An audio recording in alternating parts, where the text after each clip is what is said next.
this paper is towards a scientifically oriented theology, traditionally anchored methodological considerations. Please. Thank you very much, Professor. I begin by thanking Professor Peter Putanev and Father Nicolaos for their kind and honoring invitation to present for this session, or actually another session, but I appreciated the invitation. I also acknowledge with gratitude the friendship of Professor Efthymios Nikolaidis and Project Science and Orthodox around the world, running at the Institute of Historical Research at the National Hellenic Research Foundation in Athens, which made possible my participation in this conference. Given the cut time, okay, I'll skip some things. Hopefully the paper will still make sense. If not, those who are interested, please send me an email and I'll be happy to share it. I must confess that I prefer the concept of scientifically engaged theology to its alternatives, science and religion, faith and science, or science and theology. The latter evoke a history of misunderstanding, dissension, and conflict. And we live after science and religion, as Tom McLeish, David Wilkinson, and Peter Harrison and their colleagues point out in their recent quest for a theology of science. We should keep in mind the methodological difference between science and theology, of course, but we should not take it as a pretext for warfare, mutual indifference, or lack of communication. Methodologically incommensurable though they might be, theology and science can talk to one another politely and interact creatively. They did so in the past, they do so in places to this day, and they might do so more openly in the future. However, until the rise of a theologically engaged science, hopefully we'll get to that, it is theologians who should engage the scientific culture of our age. To do so, they won't have to become scientists unless they wish to train, but they should nonetheless acquaint themselves with the dominant methods and ideas in science. Also, they will have to reacquire the traditional skill of tackling scientific matters, more specifically in order to interpret science theologically or to work out a theology of science. The last step corresponds to what hereafter I understand by a scientifically engaged theology. One could wonder, however, why theologians would bother to engage science. For, while certain theologians ought to continue researching the experience of God's people, others should engage the contemporary world, including the scientific culture of our age. The latter should do so for various reasons, but especially in order to communicate the Christian message effectively. After all, God's people must reach out to all nations for as long as this world endures. And since the world is not conversant in ecclesialese or orthodoxies or other variations, theologians must learn the language of the world. From the day of Pentecost on, traditional antecedents aren't missing. Let's give a couple of examples. Many would still list St. Basil the Great's homilies on the Hexaemeron among his exegetical works, pointing to a couple of passages in his 9th homily as denoting a literal interpretation of Genesis. I have bad news. More recent research brought to the fore his sophisticated interpretative protocols, irreducible to literalism. And I have discovered that what Basil does in Hexaemeron is no typical interpretation either. While he often highlights the text's theological and/or formative dimensions, his goal is to translate the message of Genesis from its Semitic, highly metaphorical setting into the Hellenistic concepts of his time. Some of you will undoubtedly hurry to remind me that in the 4th century, Hellenistic culture was at a premium in parts of Cappadocia. That might be so, hopefully not too many historians around. However, Basil did neither speak to the hinterlands nor did he write for some back of beyond. He addressed Hellenistic audiences. Accordingly, he cogently spoke to them in Greek and wrote elegantly. To the point now.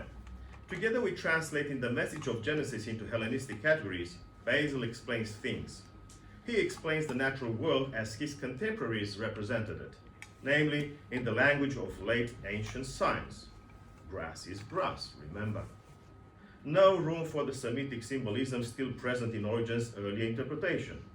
The same goes for what St. Gregory of Nyssa's an analogy for the exaimeron, where scientific information features prominently, forcing pious readers to put the book aside after reading the first few pages. I remember reading a very interesting comment of Peter's in his book Beginnings on Gregory's work.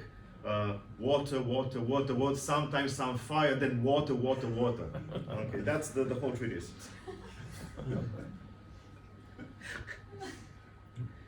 In both cases, Basil's and Gregory's, theology reaches out to interested audiences and does so by engaging the theologians and sophia. Outside wisdom, here, scientific knowledge or information.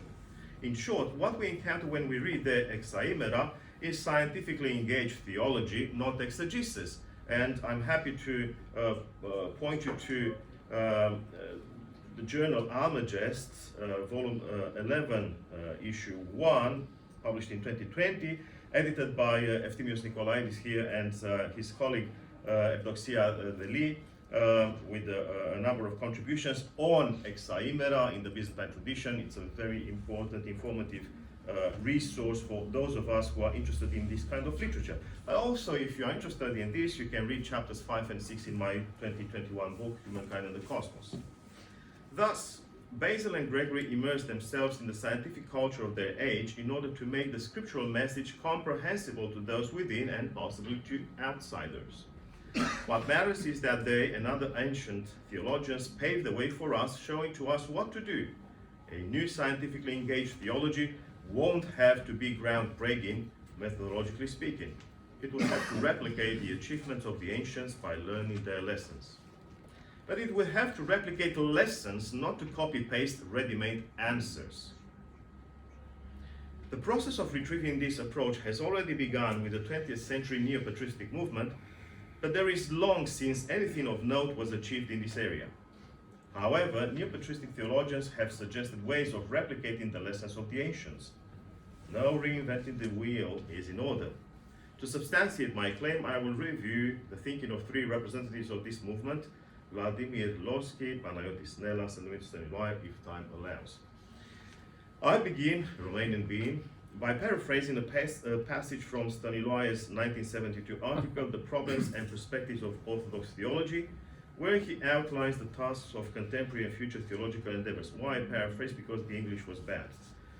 A theology interested in emphasizing the destiny of humankind, he says, and the meaning of history cannot avoid facing the world in which people actually live out their lives. Orthodox theology must therefore become a theology of the world, thus returning to the tradition of the Eastern Fathers themselves, who perceived the cosmos as recapitulated in God. The most important challenge for the Orthodox theology of tomorrow, this is interesting, will be to reconcile the cosmic vision of the Fathers with a vision which grows out of the results of the natural sciences, end of quote. By the way, this passage and others in Father Staniloae's work have put me on the path that I am, actually since 20 years or so ago, of engaging cosmology. Pretty clear, as the early Christian theologians breached the ecclesial worldview and the cosmological ideas of their time, so must we. Staniloae returns to the same mandate for the next generation of theologians, i.e. ours, saying the following in a note to his 1987 rendition into Romanian of St. Athanasius the Great against the Gentiles. In my translation, I quote, subsequent to the highlighting by the natural sciences of the universal importance of movement and the energies that sustain within the laws that they have discovered throughout the created reality, a task for the thinkers of tomorrow is to develop a theology of movement, its theological appraisal, end of quote. Here, in authentic patristic fashion, theology's task is to engage the natural sciences and clearly aims at making sense of the universe in expansion. Staniloae himself pursued this goal consistently by reinterpreting the traditional doctrine of creation against the backdrop of modern cosmology, quantum physics, and evolutionary biology. As such, his work mirrors the achievements of the saintly theologians mentioned above. I have discussed his relevant contributions in a number of studies, and my findings have been recently corroborated by Dionysios Clearus in his contribution to the IOTA 2021 volume on natural theology. In the light of my research, Staniloae, dare I say, is the only Orthodox theologian of his century who managed to articulate the traditional worldview in conversation with modern cosmological and physical ideas. I shall end my overview of his thinking by quoting a passage from the monumental Orthodox Dogmatic Theology, more precisely from the preface to the first edition, 1978, of this work. Again, in my translation, we have endeavored to understand the teaching of the Church in the spirit of the Fathers, but also to understand it the way we believe they would have understood it today, for they would have not ignored our time the way they did not ignore their own. This passage perfectly captures the spirit of the new patristic movement and iterates the traditional wisdom within the modern setting. To be traditional is not about parroting the letter of the so-called ancient faith. It's to think and do things in the spirit of the tradition. The fact that Staniloae's successors did not continue this work is no fault of his, nor is it an inherent problem of the tradition of scientifically engaged theology he and others of his generation represent. For Staniloae is not the first modern Orthodox theologian who grasped the spirit of cultural engagement pertaining to the patristic tradition. A message to that effect is found in the 5th chapter of Lossky's 1944 classic, The Mystical Theology of the Eastern Church. There he sketches a program for inculturating Christian cosmology. Here is a relevant passage, which for the benefit of the oblivious theologians of our time is worth quoting at length. The cosmology of the Greek fathers is necessarily expressed in terms of the conception of the universe which prevailed in their own age, a fact which takes nothing whatever away from the properly theological basis of their commentaries upon the biblical narrative of the creation. The theology of the Orthodox Church, constantly soteriological in its emphasis, continues Lossky, has never entered into alliance with philosophy in any attempt at a doctrinal synthesis. Having no philosophical preferences, the Church always freely makes use of philosophy and the sciences for apologetic purposes, but she never has any cause to defend these relative and changing truths as she defends the unchangeable truth of her doctrines, and the quotation continues. This is why ancient or more modern cosmological theories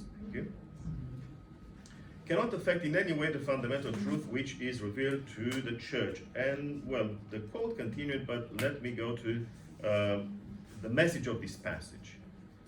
First, past theologians articulated the Christian worldview with the aid of the available sciences employed as a cultural framework for communicating the message. Second, they secure the theological independence of the message from science. They realize that Christian theology remains unaffected by the scientific information employed for communicating it. This realization is crucial, and Lossky identifies in the patristic approach the elements of a method. Furthermore, he suggests that as the ancient sciences did not alter the theological nature of the Orthodox representation of reality, contemporary sciences cannot do that either. And then he states that while the Christian worldview engages new cultural contexts for missional purposes, it remains unattached to any such contexts. It follows, I'd say, that the early contemporary theological discourse on reality should replace the ancient knowledge of past theologians by the sciences of our time as a vehicle for communicating its message. However, theology should avoid treating the sciences of our time as the ultimate word about things, allowing for encounters with the sciences of tomorrow. Either way, we should not expect our audiences to learn ancient languages, our ecclesialese, in order to understand the Orthodox worldview. And I skip ahead because my time is almost up, so whoever wants to get a sense of what I say about Nellas' anthropology along the same lines, you can read my chapter in the 2nd volume published by Project Science and Orthodoxy around the world. I shall end by attempting to answer a crucial question, namely what made possible the above theological engagement of science old and new. To do so, I must return to St. Basil's approach, where the elements of a method are clearly visible. As I show in Humankind and the Cosmos, Basil addressed the matter of theology's scientific contextualization from two angles, theological and scientific. The theological dimension of the method, yes, I do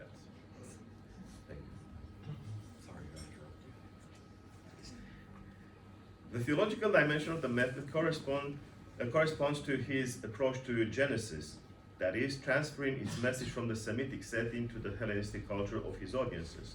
What made this possible is the traditional distinction between letter and spirit, or text and message. Accordingly, he disentangled the message from its Hebraic letter and rendered it by way of Hellenistic concepts. In terms of science, Basil dissociated the available data from ideological interpretations. Only rarely did he oppose the established description of nature, but he consistently pointed out the theological inanity of how the ancients interpreted nature. No wonder he replaced their ideological interpretation of the data by a theological interpretation. His method can be easily replicated today. I have tested it and it works. So did the best representatives of the neo-patristic movement. And yep, there's a bit more, but that's that, I think.